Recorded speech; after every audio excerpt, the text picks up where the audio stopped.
ദൈവനാമത്തിൽ ഏവർക്കും സ്നേഹവന്ദനം. വീണ്ടെടുപ്പ് എന്ന പഠന പരമ്പരയുടെ 11ാമത്തെ അവതരണത്തിലാണ് നാം എത്തി നിൽക്കുന്നത്. വീണ്ടെടുപ്പ്, മനുഷ്യനെ ദൈവം വീണ്ടെടുക്കുന്ന ദൈവിക രക്ഷാ പദ്ധതി. ഈ പദ്ധതിയിൽ നാം ഇതിനകം തന്നെ ചിന്തിച്ചു. ദൈവം അബ്രഹാമിനെ വിളിച്ച് വേർതിരിച്ചു. വിഗ്രഹാരാധിയായിരുന്ന ഒരു കുടുംബത്തിൽ നിന്ന് തേരഹിൻ്റെ മകനായ അബ്രഹാമിനെ ദൈവം വിളിച്ച് പുറത്തേക്ക് കൊണ്ടുവന്ന് ദൈവം അബ്രഹാമിന് ചില വാഗ്ദാനങ്ങൾ കൊടുത്തു. ഉൽപ്പത്തി പുസ്തകത്തിൻ്റെ 12ാം അധ്യായത്തിലാണ് ദൈവത്തിൻ്റെ വാഗ്ദാനങ്ങൾ രേഖപ്പെടുത്തിയിരിക്കുന്നത്. ആ അധ്യായം നമുക്ക് വ്യക്തമായി കണ്ടു. ദൈവം അബ്രഹാമിനോട് നൽകിയ വാഗ്ദാനത്തിൽ വിവിധ ഘടകങ്ങളുണ്ട്. ഒന്നാമത് ദൈവം പറഞ്ഞു അബ്രഹാമിനോട്, ഞാൻ നിന്നെ വലിയൊരു ജാതിയാക്കും, നീ സഞ്ചരിക്കുന്ന ദേശം ഞാൻ നിനക്ക് അവകാശമായി തരും. അതോടൊപ്പം ഉൽപ്പത്തി പുസ്തകം 12ാം അധ്യായത്തിൽ ആ വാക്കുകളിൽ അടങ്ങിയിരിക്കുന്ന മറ്റൊരു വാഗ്ദാനം, നിന്റെ സന്തതി മുഖാന്തരം. ഇതൊരു ആത്മീയ വാഗ്ദാനമാണ്. നിന്റെ സന്തതി മുഖാന്തരം ഭൂമി അനുഗ്രഹിക്കപ്പെടും. അപ്പോൾ 2 പ്രധാന വാഗ്ദാനങ്ങൾ. ആദ്യത്തെ വാഗ്ദാനത്തിൽ 2 ഘടകങ്ങൾ. അപ്പോൾ ആ ഒരു നേഷൻ ലാൻഡ്, ജാതി ദേശം എന്ന വാഗ്ദാനത്തെക്കുറിച്ചാണ് നാം ഇന്ന് പഠനത്തിൽ നാം ചിന്തിക്കാൻ പോകുന്നത്. ഇത് വളരെ വ്യക്തമായി ഒരു വിശ്വാസി പഠിച്ചിരിക്കണം. ഇത് വളരെ അടിസ്ഥാനപരമായ ഒരു വിഷയമാണ്. എങ്ങനെയാണ് ദൈവം മനുഷ്യനെ വീണ്ടെടുക്കാൻ പദ്ധതി ക്രമീകരിച്ചത്? ദൈവത്തിൻ്റെ രക്ഷാ പദ്ധതിയെക്കുറിച്ചുള്ള പഠനമാണിത്. അപ്പോൾ ജലപ്രളയത്തിന് ശേഷം ലോകം വീണ്ടും വിഗ്രഹാരാധനയിലേക്ക് കൂപ്പുകുത്തി. ലോകത്തിൻ്റെ ദുഷ്ടതയും വഞ്ചനയും മ്ലേച്ഛതയും കൊണ്ടാണ് ദൈവം ലോകത്തെ നശിപ്പിച്ചത്, നോഹയും കുടുംബവും ഒഴികെ. പക്ഷെ നോഹയും കുടുംബവും, ഷേം, ഹാം, യാഫേത്ത് എന്ന 3 മക്കളിലൂടെ വീണ്ടും സന്തതി പെരുകി അങ്ങനെ മനുഷ്യവർഗം പെരുകി കഴിയുമ്പോൾ വീണ്ടും വിഗ്രഹാരാധന ഭൂമിയിൽ ആരംഭിച്ചു. ദൈവം അബ്രഹാമിനെ തിരഞ്ഞെടുത്തത് തൻ്റെ ദാസനായിട്ടാണ്. കർത്താവ് യേശു എന്ന ദൈവപുത്രൻ ഭൂമിയിലേക്ക് കടന്നു വരാനുള്ള പാത ക്രമീകരിക്കാൻ, ഒരുക്കുവാൻ ദൈവം അബ്രഹാമിനെ തിരഞ്ഞെടുത്തു. ഇസ്രായേൽ ജനത, അതായത് ദൈവം ഒരു അപ്പനെ പോലെ പരിപാലിച്ച ഇസ്രായേൽ ജനത, അതിപ്പോൾ തകർന്നടിഞ്ഞ് ആഭ്യന്തര കലഹത്തിലും മറ്റ് പലതരത്തിലുള്ളതായ പാപ സ്വഭാവത്തിലും കൂപ്പുകുത്തി കിടക്കുകയാണ്.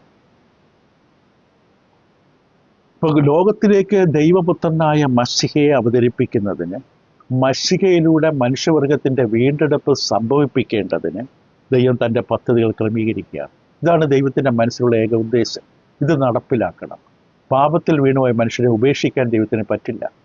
ദൈവത്തിൻ്റെ മക്കളാണ്, ജഡരക്തങ്ങളോട് കൂടിയവരായവർ തൻ്റെ മക്കളാണ്. അവരെ വീണ്ടെടുക്കണം. വീണ്ടെടുക്കാൻ ദൈവം ഒരുക്കിയ വലിയൊരു പദ്ധതിയാണ് ഇങ്ങനെ ഘട്ടം ഘട്ടമായിട്ട് ക്രമീകരിച്ച് നടപ്പിലാക്കാൻ ദൈവം ആഗ്രഹിക്കുന്നത്. അപ്പോൾ ഈ പഠനം നമ്മൾ അതിനെ ചുറ്റിപ്പറ്റിയുള്ളതാണ്. ദൈവം അബ്രഹാമിന് കൊടുക്കാമെന്ന് പറഞ്ഞ ദേശം, അബ്രഹാമിന് വലിയ ജാതിയാക്കുമെന്ന് പറഞ്ഞ വാഗ്ദാനം. ഉൽപ്പത്തി പുസ്തകത്തിൻ്റെ 12ാം അധ്യായത്തിൻ്റെ 1, 2, 7 വാക്യങ്ങൾ നമുക്കൊന്ന് വായിച്ച് ഓർമ്മ ഒന്ന് പുതുക്കാം. ഉൽപ്പത്തി 12:1 യഹോവ അബ്രാമിനോട്, അബ്രഹാം എന്ന പേര് മാറ്റിയിട്ടില്ല ഇവിടെ, അബ്രാമിനോട് അരുളി ചെയ്തത് എന്തെന്നാൽ, നീ നിന്റെ ദേശത്തെയും ചാർച്ചക്കാരെയും പിതൃഭവനത്തെയും വിട്ട് പുറപ്പെട്ട് ഞാൻ നിന്നെ കാണിപ്പാനിരിക്കുന്ന ദേശത്തേക്ക് പോവുക. ഒരു ദൈവ പൈതൽ അനുഗ്രഹിക്കപ്പെടണമെങ്കിൽ വിടേണ്ടതെല്ലാം വിടണം, ഉപേക്ഷിക്കേണ്ടതെല്ലാം ഉപേക്ഷിക്കണം. ദൈവം നമ്മെ അനുഗ്രഹിക്കാൻ തടസ്സമായി നിൽക്കുന്നെല്ലാം നമ്മൾ മാറ്റിക്കളഞ്ഞാലേ ദൈവത്തിന് നമ്മെ അനുഗ്രഹിക്കാൻ പറ്റുകയുള്ളൂ. എന്നിട്ട് 2ാം വാക്യം പറഞ്ഞു, ഞാൻ നിന്നെ വലിയൊരു ജാതിയാക്കും. ദൈവം കൊടുക്കാൻ പോകുന്ന അനുഗ്രഹമാണ്. ഞാൻ നിന്നെ വലിയൊരു ജാതിയാക്കും, നിന്നെ അനുഗ്രഹിച്ച് നിന്റെ പേർ വലുതാക്കും. ഇത് നമ്മൾ അബ്രഹാമെ ചിന്തിക്കുകയാണ് ഈ പ്രഭാതത്തിൽ. അബ്രഹാം അത്രമാത്രം മഹത്വമുള്ള ഉന്നത വ്യക്തിയായി ദൈവം മാറ്റിയവൻ. ഞാൻ നിന്നെ അനുഗ്രഹിച്ച് നിന്റെ പേർ വലുതാക്കും, നീ ഒരു അനുഗ്രഹമായിരിക്കും. എന്നിട്ട് എൻ്റെ 7ാം വാക്യം കൂടെ നമുക്കൊന്ന് വായിക്കാം. യഹോവ അബ്രഹാമിന് പ്രത്യക്ഷനായി. കാരണം ദൈവം പറഞ്ഞ പോലെ തന്നെ അബ്രഹാം പ്രവർത്തിച്ച് 75 വയസ്സായിരുന്ന അബ്രഹാമിൻ്റെ സമയം എല്ലാം അബ്രഹാം ഹാരാനിൽ സമ്പാദിച്ച ആടുകളെയും കൂട്ടിക്കൊണ്ട് കനാൻ ദേശത്തേക്ക് പോകുവാനായിട്ട് പുറപ്പെട്ടു. ദൈവത്തിൻ്റെ കൽപ്പന അനുസരിച്ചതുകൊണ്ട് ദൈവം അബ്രഹാമിന് പ്രത്യക്ഷനായി. ദൈവത്തിൻ്റെ കൽപ്പന വചനം കൃത്യമായി പരിപാലിക്കുന്ന, അനുസരിക്കുന്നവർക്കാണ് ദൈവത്തിൻ്റെ സാന്നിധ്യമുള്ളത്, ദൈവം ജീവിതത്തെ അനുഗ്രഹിക്കുന്നത്. യഹോവ അബ്രഹാമിന് പ്രത്യക്ഷനായി, നിന്റെ സന്തതിക്ക് ഞാൻ ഈ ദേശം കൊടുക്കുമെന്ന് അരുളി ചെയ്തു. തനിക്ക് പ്രത്യക്ഷനായ യഹോവയ്ക്ക് അവൻ അവിടെ യാഗപീഠം പണിതു. അവൻ അവിടെ നിന്ന് ബഥേലിലേക്ക് കിഴക്ക് മലയ്ക്ക് പുറപ്പെട്ടു. അപ്പോൾ ദൈവത്തെ ആരാധിക്കുക എന്ന് പറയുന്നത് മനുഷ്യൻ്റെ സുപ്രധാനമായ ഉത്തരവാദിത്വമാണ്. ദൈവം നമുക്ക് അനുഗ്രഹങ്ങൾ തരുമ്പോൾ അതിന് നന്ദി പറയണം. ചിലപ്പോൾ വേദനകളായ യോബിനെ പോലെ 10 മക്കൾ നഷ്ടപ്പെട്ട വാർത്ത അറിയുമ്പോൾ താൻ അവിടെ കുമ്പിട്ട് വീണ് ദൈവത്തെ നമസ്കരിക്കുന്നത് കാണും. ദൈവത്തിൻ്റെ മക്കൾ എന്ന് ദൈവത്തിൻ്റെ ആ നിയന്ത്രണം ജീവിതത്തിൽ എന്ന് തിരിച്ചറിയണം. നമ്മുടെ ഭാഷയിൽ നല്ലതാകാം, മോശമാകാം, കഷ്ടതയാകാം, ദുഃഖമാകാം. അവിടെയും ദൈവത്തെ പ്രത്യേകിച്ച് ആരാധിക്കാൻ ശ്രദ്ധിക്കണം. സന്തോഷമുള്ള കാര്യങ്ങൾ വരുമ്പോൾ മാത്രമല്ല ദൈവത്തെ ആരാധിക്കേണ്ടത്. അപ്പം ഇവിടെ നമ്മൾ പ്രത്യേകിച്ച് നമ്മുടെ ഈ വാഗ്ദാനത്തിൽ ഊന്നൽ കൊടുക്കാം, അതിൻ്റെ ഭൗതികമായ ഭാഗത്തിന് ഊന്നൽ കൊടുക്കാം. കാരണം നിന്നെ വലിയ ജാതിയാക്കും, ദേശം നിനക്ക് തരും. അപ്പം ഇവിടെ ദൈവം അബ്രഹാമിന് വ്യക്തമായി പറഞ്ഞു, ഞാൻ നിന്നെ അനുഗ്രഹിക്കും. അപ്പോൾ അബ്രഹാമിനോട് യഹോവയായ ദൈവം പറഞ്ഞത്, നീ ദേശം വിട്ട് പുറത്തേക്ക് വാ, ചാർച്ചക്കാരെയും ബന്ധുക്കളെയും എല്ലാം വിട്ട് പിതൃഭവനം വിട്ട് പുറത്തേക്ക് വാ, ഞാൻ കാണിപ്പാനിരിക്കുന്ന ദേശത്തേക്ക് പോവുക. ഇന്നത്തെ പോലെയുള്ള സംവിധാനങ്ങളൊന്നുമില്ല, മാപ്പില്ല, മറ്റൊരു ഗൂഗിളിൽ ഒന്നും നമുക്കറിവില്ല. ഞാൻ നിന്നെ കാണിപ്പാനിരിക്കുന്നു, ഇതുവരെ കാണിച്ചു കൊടുത്തിട്ടില്ല. നീ നിന്റെ ആദ്യത്തെ ചുവട് വെച്ചാൽ അടുത്ത ചുവട് ഞാൻ നിർദ്ദേശിക്കാം. പക്ഷെ ആദ്യ ചുവട് എടുക്കുന്നതിന് മുമ്പ് നമ്മൾ തടസ്സം പറഞ്ഞ് നിന്നാൽ ദൈവം നമ്മളെ കൈവിടേണ്ടി വരും. ഞാൻ നിന്നെ കാണിപ്പാനിരിക്കുന്ന ദേശത്തേക്ക് നീ പോകണം, നിന്നെ വലിയൊരു ജാതിയാക്കുക, ഞാൻ നിന്നെ അനുഗ്രഹിക്കും. അതിൻ്റെ ഏറ്റവും വലിയ നന്മ ദൈവം ഞാൻ നിന്നെ അനുഗ്രഹിക്കും. ദൈവത്തിൻ്റെ അനുഗ്രഹം നമ്മുടെ ജീവിതത്തിൽ ഉണ്ടാകുക, ലഭിക്കുക എന്നതിനേക്കാളും വലിയ ശ്രേഷ്ഠത എന്താണുള്ളത്? ഞാൻ നിന്റെ നാമം വലുതാക്കും, നിന്റെ പേർ വലുതാക്കും, നീ ഒരു അനുഗ്രഹമായിരിക്കും. നമ്മുടെ ജീവിതം നാശവും ശാപവുമല്ല, ഒരു അനുഗ്രഹമായി തീരണമെങ്കിൽ ദൈവകൽപ്പനയ്ക്ക് പൂർണ്ണമായി വിധേയപ്പെടണം. അബ്രഹാം ദൈവത്തെ അനുസരിച്ചു. തുടർന്ന് ആ വേദഭാഗം പറയുന്ന 5-ാമത്തെ വാക്യം ഇങ്ങനെ കാണാം, അബ്രഹാം തൻ്റെ ഭാര്യ സാറായും സഹോദരൻ്റെ മകനായ ലോത്തിനെയും തങ്ങൾ ഉണ്ടാക്കിയ സമ്പത്തുകളൊക്കെയും തങ്ങൾ ഹാരാനിൽ സമ്പാദിച്ച ആളുകളെയും കൂട്ടിക്കൊണ്ട് കനാൻ ദേശത്തേക്ക് പോകുവാൻ പുറപ്പെട്ടു. അബ്രഹാം അനുസരിക്കുന്നവനാണ്. ദൈവവൈതൽ അനുഗ്രഹിക്കപ്പെടാനുള്ള ഒരു പ്രധാനപ്പെട്ട ഘടകം അനുസരണമാണ്. അനുസരണത്താൽ അല്ലാതെ ഒരിക്കലും അനുഗ്രഹിക്കപ്പെടില്ല. നമ്മൾ മറുതലിക്കോ തർക്കിക്കോ ചെയ്യരുത് ദൈവത്തോട്. അബ്രഹാം ദൈവത്തെ അനുസരിച്ചു. അങ്ങനെ കനാൻ നാട്ടിൽ ലക്ഷ്യമിട്ട് പോകുന്ന അബ്രഹാമിൻ്റെ ദൈവം പ്രത്യക്ഷമായി. ഇപ്പോൾ നമ്മൾ വായിച്ച 7-ാം വാക്യം, യഹോവ അബ്രഹാമിന് പ്രത്യക്ഷനായി. അവിടെ ഞാൻ ഈ ദേശം നിനക്ക് തരാമെന്ന് വാഗ്ദാനം ഉറപ്പിക്കുകയാണ്.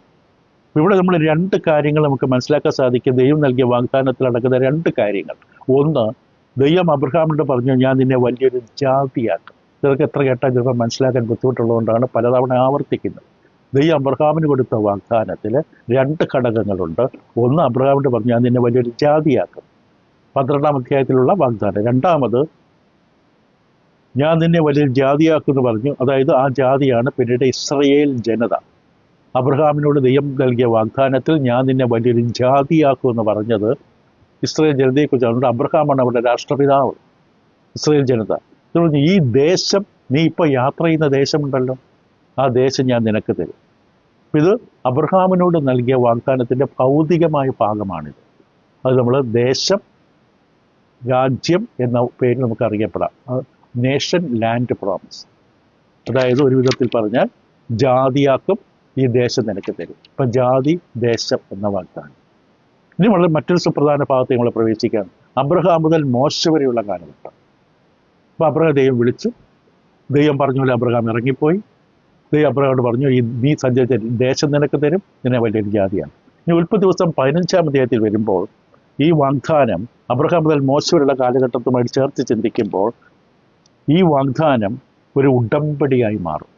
ദൈവം അബ്രഹാമിന് വാഗ്ദാനം, പ്രോമിസ് കൊടുത്തു. പക്ഷെ പ്രോമിസ് ഒരു ഉടമ്പടിയാക്കി മാറ്റി. ഒരു ഉടമ്പടി, അതൊരു നിയമപ്രകാരം ആ ഉടമ്പടി ഉറപ്പിച്ചു കൊടുക്കും. ദൈവം നമുക്ക് നൽകുന്ന വാഗ്ദാനങ്ങൾക്കൊരു ഉറപ്പുണ്ട്. സത്യത്താൽ, ഒരു ദൈവത്തിൻ്റെ ആണയാൽ ഉറപ്പിക്കപ്പെട്ടതാണ്. അവിടെ ഉൽപ്പത്തി പുസ്തകം 15-ാം അധ്യായം ശ്രദ്ധയോടെ കേൾക്കണം. നീണ്ടൊരു വായനയാണ്, ഏകദേശം 21 വാക്യങ്ങളുണ്ട്. അത് വായിക്കാൻ പോവുകയാണ്. അതിൻ്റെ ശേഷം അബ്രഹാമിൻ്റെ ദർശനത്തിൽ യഹോവയുടെ അരുളപ്പാട് ഉണ്ടായത് എന്തെന്നാൽ, അബ്രഹാമേ ഭയപ്പെടേണ്ട, ഞാൻ നിന്റെ പരിചയം നിന്റെ അതിമഹത്തായ പ്രതിഫലവുമാകുന്നു. അതിന് അബ്രഹാം, കർത്താവായ യഹോവേ, നീ എനിക്ക് എന്ത് തരും? ഞാൻ മക്കളില്ലാത്തവനെ നടക്കുന്നുവല്ലോ. എൻ്റെ അവകാശി ദമസ്കസുകാരനായ എലിയേസർ അത്രേ എന്ന് പറഞ്ഞു. നീ എനിക്ക് സന്തതിയെ തന്നിട്ടില്ല. എൻ്റെ വീട്ടിൽ ജനിച്ച ദാസൻ എന്ന അവകാശിയാകുന്നു, എൻ്റെ വീട്ടിൽ ജനിച്ച ദാസൻ എൻ്റെ അവകാശിയാകുന്നു എന്നും അബ്രഹാം പറഞ്ഞു. അവൻ നിൻ്റെ അവകാശിയാകില്ല. ദൈവം പറയുന്ന മറുപടിയാണ്, നിൻ്റെ ഉദരത്തിൽ നിന്ന് പുറപ്പെടുന്നവൻ തന്നെ നിൻ്റെ അവകാശിയാകും എന്ന യഹോവയുടെ അരുളപ്പാട്. അബ്രഹാം സംശയത്തിൽ നിൽക്കുകയാണ്. എങ്ങനെ അബ്രഹാം ദൈവം പറഞ്ഞ പോലെ വാഗ്ദാനങ്ങൾ നിറവേറ്റി? എനിക്ക് മക്കളില്ലല്ലോ. ഈ എലിയേസർ എൻ്റെ വീട്ടിലെ ദാസൻ ആയിരിക്കുമോ നീ ഉദ്ദേശിച്ച വ്യക്തി? ദൈവം പറഞ്ഞ, അല്ല, നിൻ്റെ ഉദരത്തിൽ നിന്ന് തന്നെ, നിൻ്റെ ശരീരത്തിൽ നിന്ന് പുറപ്പെടുന്ന മകനുണ്ടാകും, അവനായിരിക്കും അവകാശി. എന്ന് അവന് യഹോവയുടെ അരുളപ്പാടുണ്ടായി. പിന്നെ അവനെ പുറത്തേക്ക് കൊണ്ടുവന്ന് ആകാശത്തിലേക്ക് നോക്കുക, നക്ഷത്രങ്ങളെ എണ്ണുവാൻ കഴിയുമെങ്കിൽ എണ്ണുക എന്ന് കൽപ്പിച്ചു. നിന്റെ സന്തതി ഇങ്ങനെയാകുമെന്നും അവനോട് കൽപ്പിച്ചു. അവൻ യഹോവയിൽ വിശ്വസിച്ചു.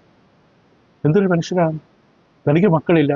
ദൈവം ഈ ആകാശത്തിലെ നക്ഷത്രങ്ങളെ പോലെ ഞാൻ നിനക്ക് മക്കളെ തരാമെന്ന് പറയുമ്പോൾ അവൻ യഹോവയിൽ വിശ്വസിച്ചു. അത് അവന് നീതിയായി കണക്കിട്ടു. ദൈവം പറയുന്ന കൽപ്പനകൾ നടക്കുമെന്നുള്ള ഒരു സൂചനയോ തെളിവുകളോ ഇല്ല. എന്നിട്ടും അബ്രഹാം ദൈവം പറഞ്ഞത് വിശ്വസിച്ചു.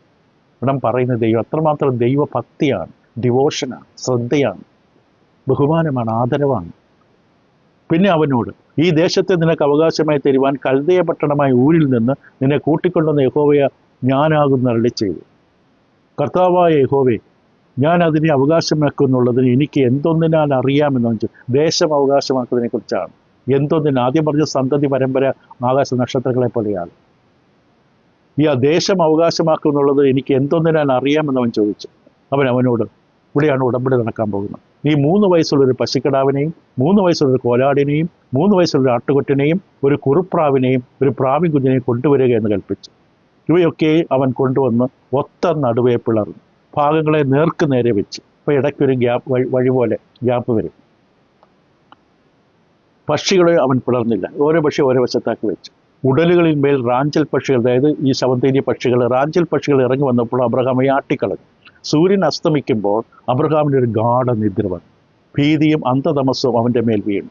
അപ്പോൾ അബ്രഹാമിനെ ഉടമ്പടി ചെയ്യാൻ പോവുകയാണ്. അബ്രഹാമിനെ ഏകദേശം മയക്കി കിടത്തി. എന്തൊട്ട് വെച്ച് ആദാമിൽ നിന്ന് ഹവ്വയെ സൃഷ്ടിക്കുന്നത് പോലെ ഭീതിയും അന്ധതമസ്സും അവൻ്റെ മേൽ വീണു. അപ്പോൾ അവൻ അബ്രഹാമിനോട് നിന്റെ സന്തതി സ്വന്തമല്ലാത്ത ദേശത്ത് 400 സംവത്സരം പ്രവാസികളായിരുന്ന ആ ദേശത്തെ സേവിക്കും. മുൻകൂട്ടി സംഭവിക്കാൻ പോകുന്ന കാര്യങ്ങൾ പറയുകയാണ്.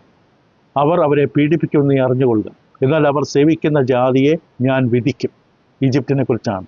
അതിൻ്റെ ശേഷം അവർ വളരെ സമ്പത്തോടെ പുറപ്പെട്ടു പോരും. നീയോ സമാധാനത്തോടെ നിന്റെ പിതാക്കന്മാരുടെ ചേരും. നല്ല വാർദ്ധക്യത്തിൽ അടക്കപ്പെടും. 4-ാം തലമുറക്കാർ, ഇത് 400 വർഷങ്ങൾക്ക് ശേഷം 4-ാം തലമുറക്കാർ ഇവിടേക്ക് മടങ്ങി വരും. അമ്മോര്യരുടെ ആക്രമണം അതുവരെ തികഞ്ഞിട്ടില്ല എന്ന് അരുളി ചെയ്തു. സൂര്യൻ അസ്തമിച്ച് ഇരുട്ടായ ശേഷം അതാ പുകയുന്ന ഒരു തീച്ചൂട, ആ നടുവെ കീറി വെച്ചിരിക്കുന്ന മൃഗങ്ങളുടെ ആ ഭാഗങ്ങളുടെ നടുവെ ജ്വലിക്കുന്ന ഒരു പന്തം കടന്നുപോയി. അന്ന് യഹോവ അബ്രഹാമിനോട് ഒരു നിയമം ചെയ്തു. നിന്റെ സന്തതിക്ക് ഞാൻ മിസ്രയീം നദി തുടങ്ങി ഫ്രാത്ത് നദിയായ മഹാനദി വരെയുള്ള ഈ ദേശത്തെ, വിസ്തീർണവും ആ ദേശങ്ങളുടെ പേരുകൾ വരെ പറയും. കേനിയർ, കെനീസർ, കിമോനിയർ, ഹിത്യർ, പെരിസ്യർ, രഫായിമ്യർ, അമോര്യർ, കനാനിയർ, ഗിർഗസ്യർ, യബൂസ്യർ എന്നുള്ള ദേശത്തെ തന്നെ തന്നിരിക്കുന്നു എന്നല്ല ചെയ്യും. ഇതിന് വാഗ്ദാനത്തെ ഉറപ്പിച്ചു, ഒരു ഉടമ്പടി ചെയ്തു. ഉടമ്പടി ചെയ്യുന്ന വിധമാണ് നമ്മൾ ആ പക്ഷികളെയും മൃഗങ്ങളെയൊക്കെ കുറിച്ച് കണ്ടത്. അപ്പം ദൈവം നൽകിയ വാഗ്ദാനം ഉടമ്പടി രൂപമായി. ഉടമ്പടി പ്രവേശിച്ച പിന്നെ പിന്മാറാൻ പറ്റില്ല, ഉടമ്പടിയായി മാറി. അപ്പോൾ ദൈവത്തിൻ്റെ വചനം അബ്രഹാമിൻ്റെ അടുക്കൽ ഒരു ദർശനമായിട്ട് വന്നു. ദൈവം പറഞ്ഞു, അബ്രഹാമേ, നീ ഭയപ്പെടണ്ട, ഞാൻ നിൻ്റെ പരിചയം മഹത്തായ പ്രതിഫലവുമാണ്.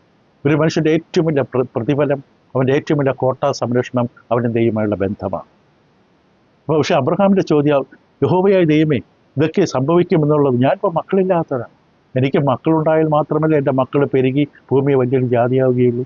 എനിക്ക് മക്കളില്ലല്ലോ എന്നൊക്കെ പറയുമ്പോഴാണ് അവിടെ ദൈവം അബ്രഹാമിനെ വിളിച്ച് പുറത്തു കൊണ്ടുവന്നിട്ട് നക്ഷത്രങ്ങളെ കാണിച്ച്, ഇതേപോലെ ഞാൻ എനിക്ക് മക്കളെ തരും.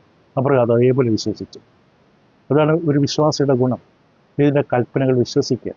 ഇപ്പോൾ പുതിയ നിയമത്തിൽ കർത്താവ് യേശു, നിങ്ങൾ എന്നെ സ്നേഹിക്കുന്നുവെങ്കിൽ എൻ്റെ കൽപ്പനയെ പ്രമാണിക്കും. അപ്പോൾ ഇവിടെ ഈ അധ്യായത്തിൽ വളരെ പ്രത്യേകമായി നമ്മൾ ശ്രദ്ധിക്കേണ്ട പല കാര്യങ്ങൾ അടങ്ങുന്നുണ്ട്. 2 കാര്യങ്ങൾ പ്രധാനമായിട്ട് നമ്മൾ ചിന്തിക്കാം. ഒന്ന്, ദൈവം നൽകിയ ആത്മീക സന്തതി വാഗ്ദാനം ദൈവം ഉറപ്പിക്കുകയാണ്. ദൈവം നൽകിയ വാഗ്ദാനങ്ങൾ ദൈവം ഉറപ്പിച്ചു കൊടുക്കുക. കാരണം മനുഷ്യൻ സംശയകലുക്കളാണ് പലപ്പോഴും. എങ്ങനെയാണ്? കാരണം ഇത്രയും വയസ്സായിട്ട് അബ്രഹാം 100 വയസ്സായി, മക്കളില്ല എന്ന് പറഞ്ഞതുപോലെ ഇവിടെ 5-ാമത്തെ വാക്യത്തിൽ, 15-ാം അധ്യായത്തിൻ്റെ 5-ാം വാക്യത്തിൽ, പിന്നെ അവനെ പുറത്തേക്ക് കൊണ്ടുവന്ന് ആകാശത്തിലേക്ക് നോക്കാൻ, നക്ഷത്രങ്ങളെ എണ്ണുവാൻ കഴിയുമെങ്കിൽ എണ്ണുക എന്ന് പറഞ്ഞു. നിന്റെ സത്യം ഇങ്ങനെയാകുമെന്ന് അവനോട് കൽപ്പിച്ചു. നിന്റെ സത്യം ഇങ്ങനെയാകും. ഇപ്പോൾ ഉൽപ്പത്തി പുസ്തകത്തിൽ പറയുന്ന ഈ വിഷയം നമ്മൾ പഠിക്കുമ്പോൾ എപ്പോഴും കാണാൻ കഴിയുന്ന ഒരു കാര്യം, ഈ ദേശം കൊടുക്കാമെന്ന് പറഞ്ഞ ദൈവം ആ വാഗ്ദാനത്തെ എപ്പോഴും ഈ സന്തതി വാഗ്ദാനമായിട്ട് ബന്ധപ്പെടുത്തിയാണ് സംസാരിക്കാറുള്ളത്. ദൈവം അവരോട് പറഞ്ഞാൽ നിങ്ങൾക്കൊരു ദേശം തരും. അബ്രഹാമിൻ്റെ പറഞ്ഞു, നിനക്കൊരു ദേശം തരും, നീ സഞ്ചരിക്കുന്ന സ്ഥലമെല്ലാം ഞാൻ നിനക്ക് തരും. അതോടൊപ്പം ആ വാഗ്ദാനത്തിൽ ആ സന്തതി, അബ്രഹാമിൻ്റെ സന്തതി, അതായത് വരാനിരിക്കുന്ന ആത്മീക സന്തതി, യേശുവിനെ കുറിച്ചുള്ള ആ വാഗ്ദാനത്തെക്കുറിച്ച് രണ്ട് സൂചിപ്പിക്കും, ഒരുമിച്ച് ചേർത്ത് സൂചിപ്പിക്കും. ഒരു ഉദാഹരണം 17 5 മുതൽ 8 വരെ, ഉൽപ്പത്തി 17. അവിടെ നിന്നെ അബ്രാം എന്നല്ല വിളിക്കേണ്ടത്, ഞാൻ നിന്റെ ബഹുജാതികൾക്ക് പിതാവാക്കിയിരിക്കാൻ, നിന്റെ പേര് അബ്രഹാം എന്ന് ആയിരിക്കും. അത് 17 5 വാക്യത്തിലാണ് പേര് മാറ്റം നടക്കുന്നത്.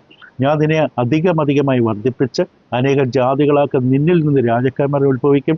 ഞാൻ നിനക്കും നിന്റെ ശേഷം നിന്റെ സന്തതിക്കും ദൈവമായിരിക്കേണ്ടതിന് ഞാൻ നിനക്കും നിന്റെ ശേഷം തലമുറയായി നിന്റെ സന്തതിക്കും മധ്യേ നിന്റെ നിയമത്തെ നിത്യമായി സ്ഥാപിക്കും.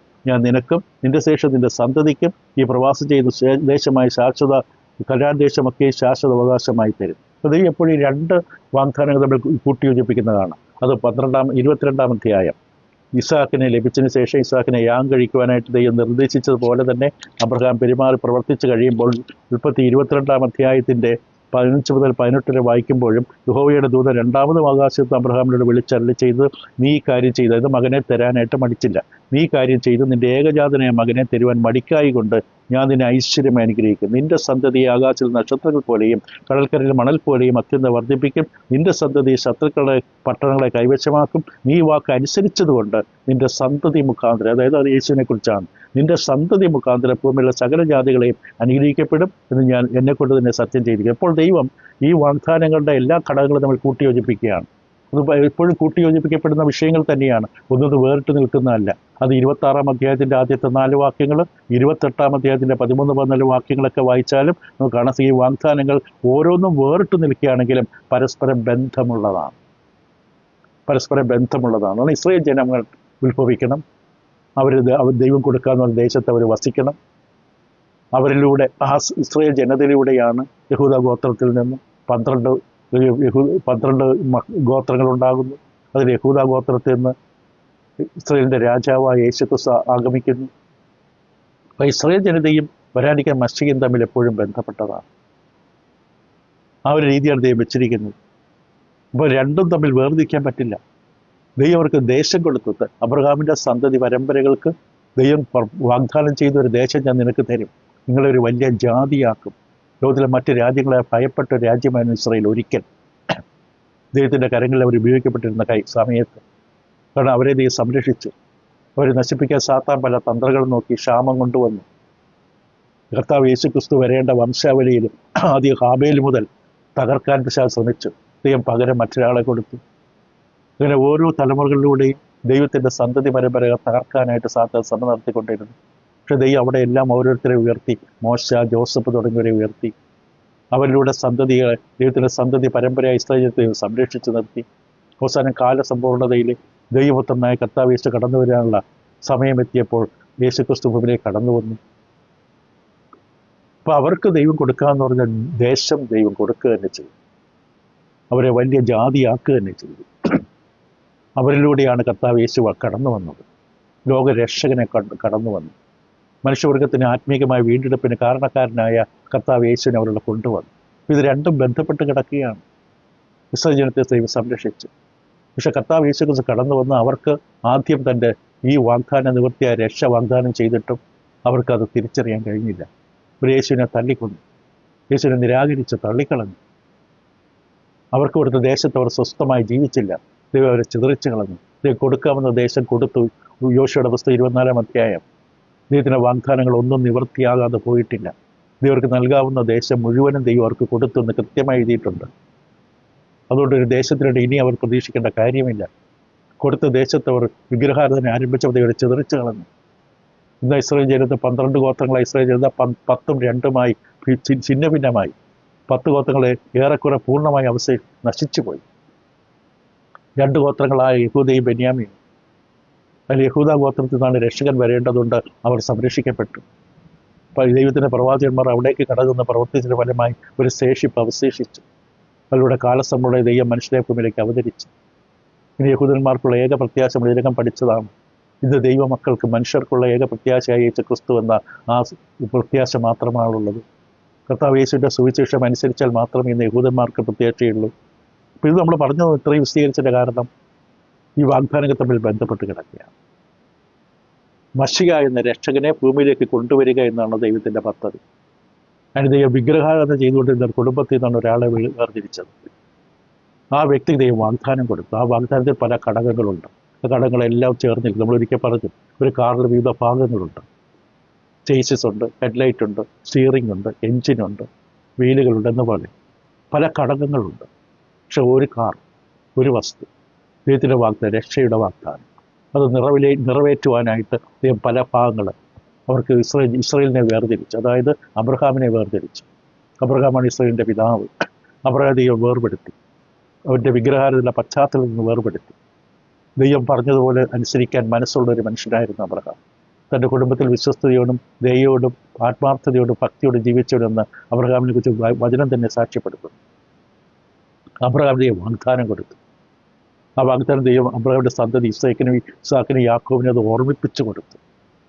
പിന്നീട് ഇസ്രായേൽ ജനത്തോട് ദൈവം ഇടപെടുമ്പോൾ അബ്രഹാം യാക്കോബ് ഇസ്ഹാക്ക് എന്നിവരോടുള്ള ആ കരുണ നിമിത്തമാണ് പലപ്പോഴും ദൈവം അവരോട് ഇടപെട്ടത് തന്നെ. കാരണം അവരിലൂടെയാണ് മശിക വരേണ്ട ഒരു വംശാവലിയുണ്ട്. ആ വംശാവലിയുടെ മശിക കടന്നു വരണം. അങ്ങനെ ഒരുക്കപ്പെട്ടു ഒരു ജനത്തെ.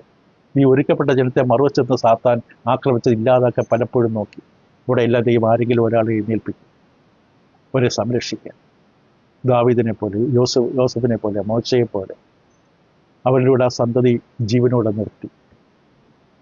അപ്പോൾ ഇത് വളരെ പ്രധാനമായിട്ട് ഓർക്കുക.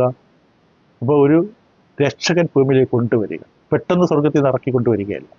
മനുഷ്യരുടെ നടുവിൽ നിന്ന് തന്നെ വംശാവലി ക്രമീകരിച്ച് അതിലൂടെ ഒരു രക്ഷകനെ കൊണ്ടുവരിക. സ്ത്രീയുടെ സന്തതിയായി രക്ഷകനെ കടന്നു വരിക. റോമർക്കെതിരെ ലേഖനം 4-ാം അധ്യായത്തിൻ്റെ 16 മുതൽ 18 വരെ ഈ വിഷയത്തെക്കുറിച്ച് പൗലോസ് അപ്പോസ്തലൻ പറയുന്നത് കേൾക്കാം.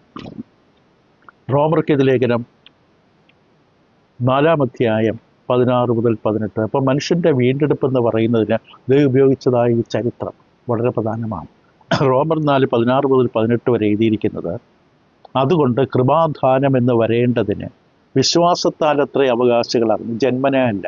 ഇന്ന ഗോത്രത്തിൽ ജനിച്ചതുകൊണ്ട് ആരും വിശ്വാസിയാകില്ല. ഒരു കുടുംബത്തിൽ 10 പേരുണ്ടെങ്കിൽ 10 പേര് വിശ്വാസിയാകണമെന്നില്ല. കർത്താവ് യേശുവിനെ വിശ്വസിക്കാനും ക്രിസ്തുവിൻ്റെ കൽപ്പന അനുസരിച്ച് സ്നാനമേറ്റ് ദൈവത്തിൻ്റെ പരിശുദ്ധാത്മാവിന് ദാനമായി പ്രാപിപ്പാനും മനസ്സുണ്ടെങ്കിൽ മാത്രം. താല്പര്യവും തീരുമാനവും ഓരോ ജീവിതത്തിൽ സ്വയം ഉണ്ടാകണം. ഒരു പ്രദേശത്ത് രാജ്യത്ത് ജനിച്ചതുകൊണ്ട് ഒരുവന് വിശ്വാസിയാകില്ല. കൃപാദാനം എന്ന് വരേണ്ടതിന് വിശ്വാസത്താൽ അത്രേ അവകാശികളാകുന്നത്.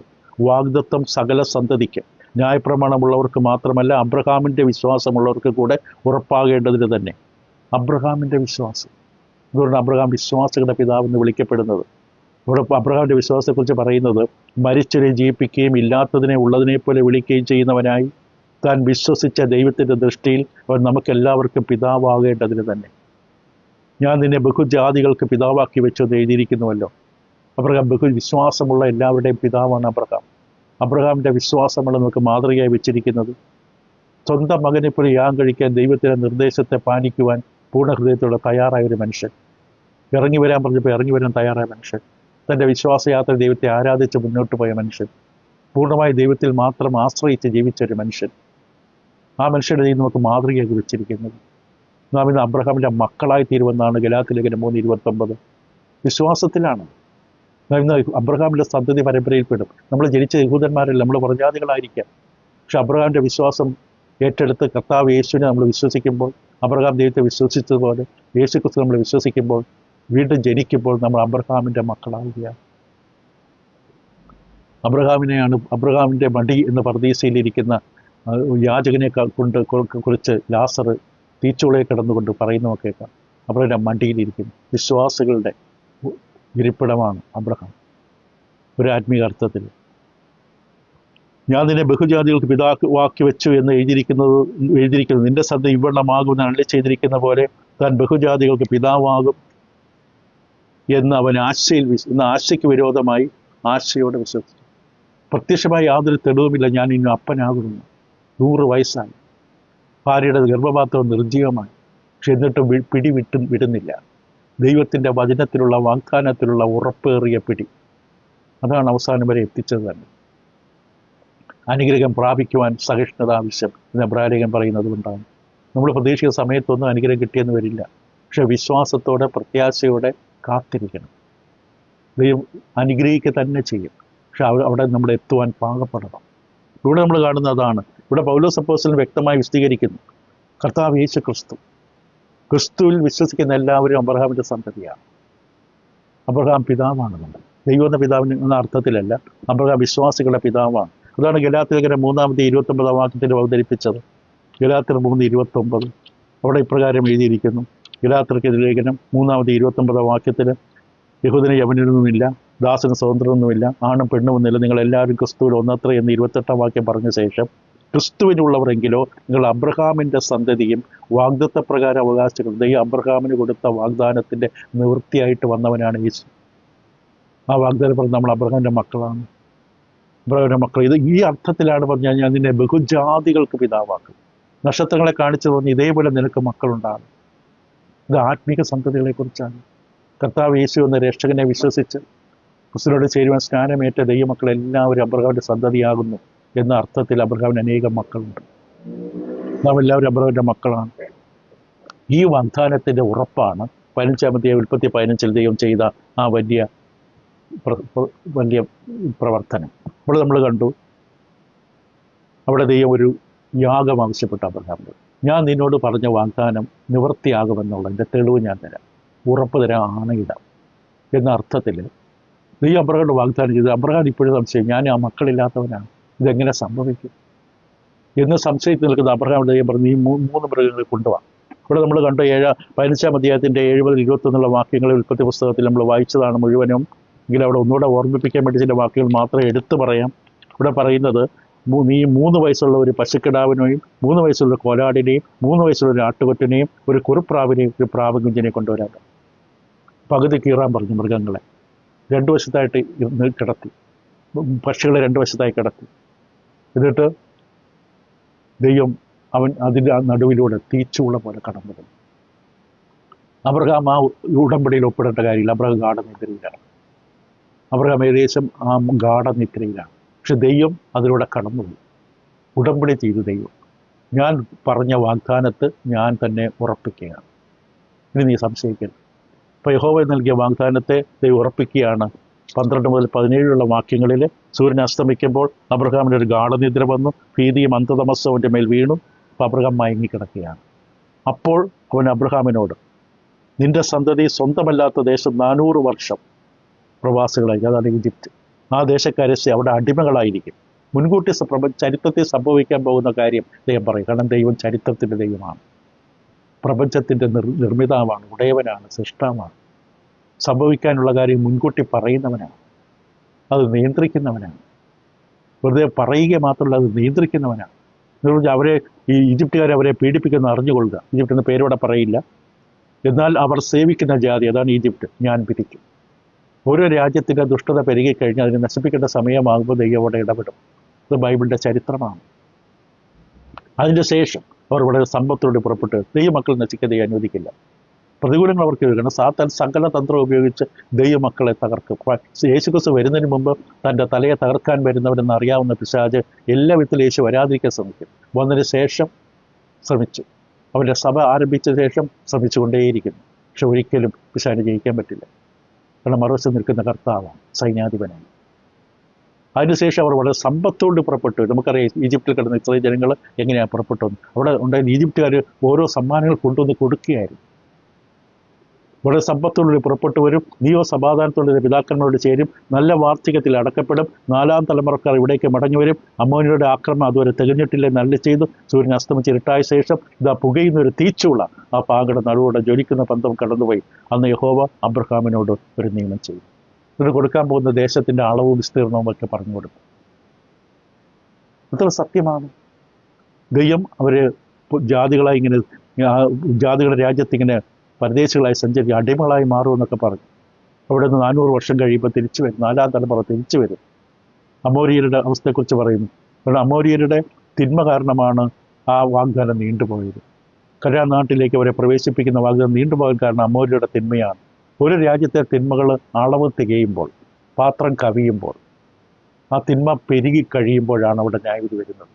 നോഹയുടെ കാലത്ത് നമുക്കറിയാം, ബാല്യം മുതൽ മനുഷ്യരുടെ ചിന്തകളും വിചാരങ്ങളും നിരൂപണങ്ങളൊക്കെ ദോഷങ്ങളെന്ന് കണ്ട ദൈവം ഇനി ഇത് സഹിക്കാൻ പറ്റില്ല. കാരണം ഭൂമിയുടെ ഉടയവൻ ദൈവമാണ്. ഭൂമി അതിൻ്റെ സർവ്വപൂർണ്ണത ഈ ദൈവത്തിനുള്ളതാണ്.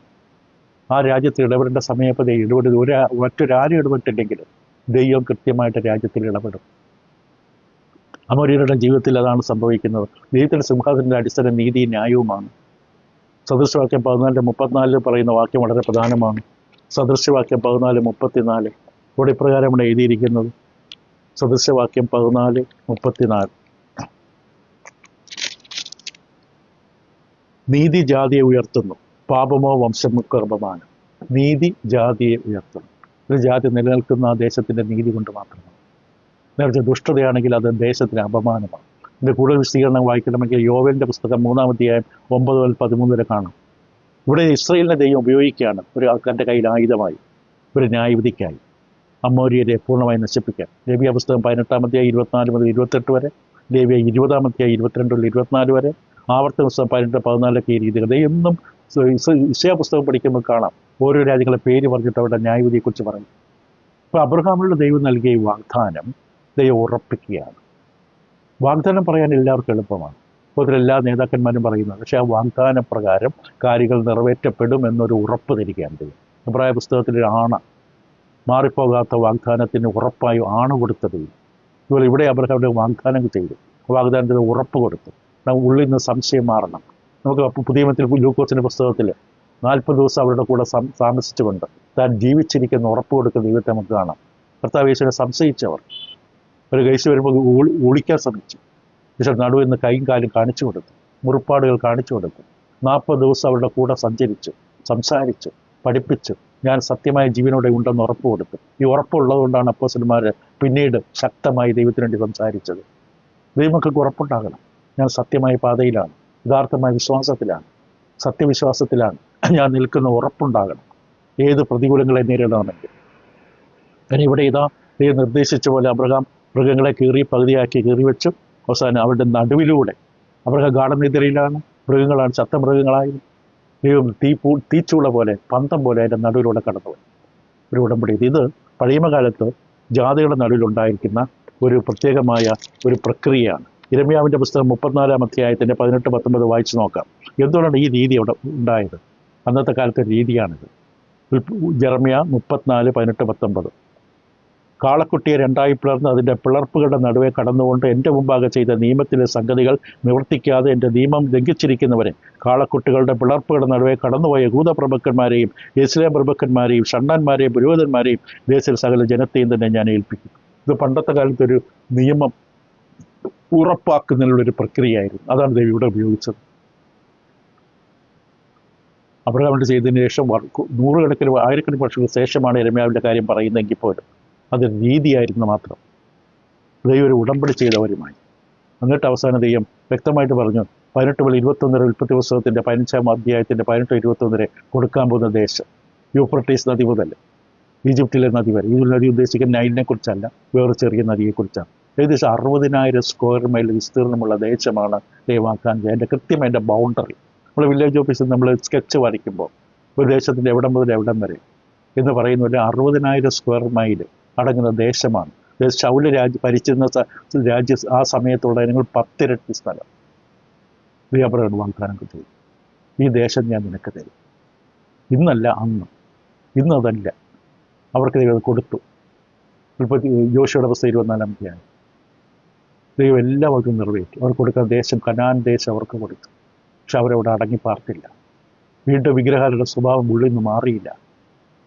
പഴയ അവശിഷ്ടങ്ങൾ ഉള്ളിൽ നിന്ന് പോയിട്ടില്ലെങ്കിൽ എന്തെങ്കിലും ഒരു സമയത്ത്, സ്വസ്ഥമായിരിക്കുന്ന സമയത്ത് അതൊക്കെ തലപൊക്കുണ്ട്. മറക്കരുത്, തേരക്ക് വിഗ്രഹാരാധിയാണ്.